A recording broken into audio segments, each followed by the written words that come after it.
This series has taken us through history, awareness, courage, and legacy.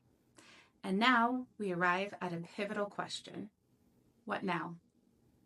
How do we make sure that this isn't just a meaningful February conversation, but a catalyst for how we lead for the rest of the year?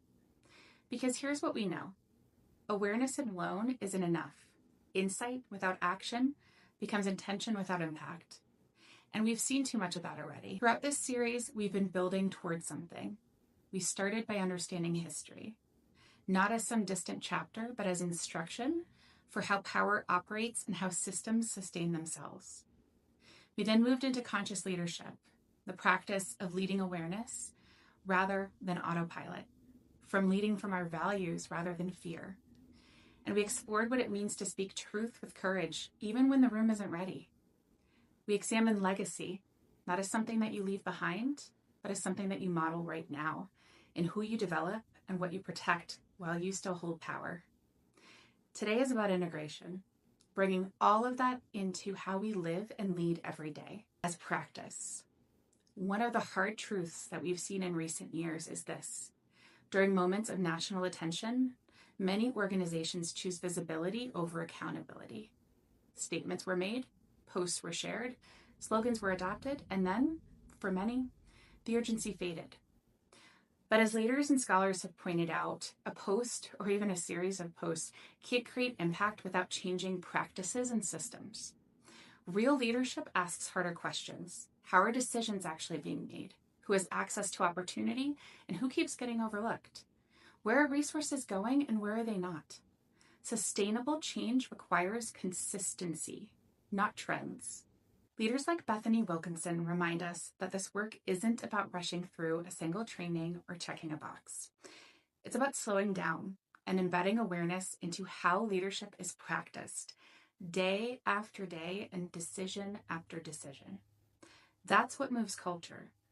That's what builds trust. And that is what lasts. So what does this look like in practice?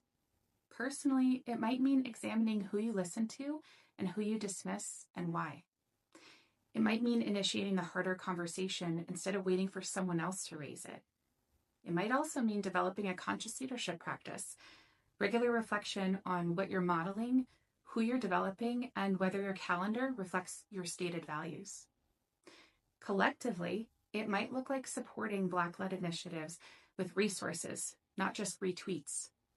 It looks like mentoring emerging leaders and sponsoring them into rooms that they can't access alone. It looks like investing in equitable policies and staying invested when the intention moves elsewhere. It looks like voting, advocating, and showing up in your community with the same consistency that you bring to your career. Legacy isn't built through grand gestures alone. It's built through repeated, aligned choices, the ones that no one might see and no one applauds. Here's the truth worth holding on to as this series ends.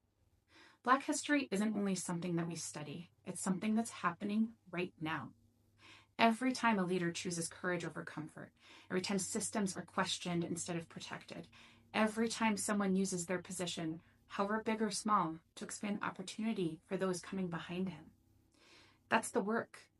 And the work doesn't end when February does. So this series isn't an ending, it's an invitation to lead beyond a calendar, to practice awareness year-round, to commit to growth even when no one's watching. Because conscious leadership doesn't just honor the past, it shapes the future. And when we lead with intention, integrity, and consistency, we help to leave the world a better place than we found it. Not just in February, but every month of the year. And that's what it means to go beyond Black History Month. That's conscious leadership in action.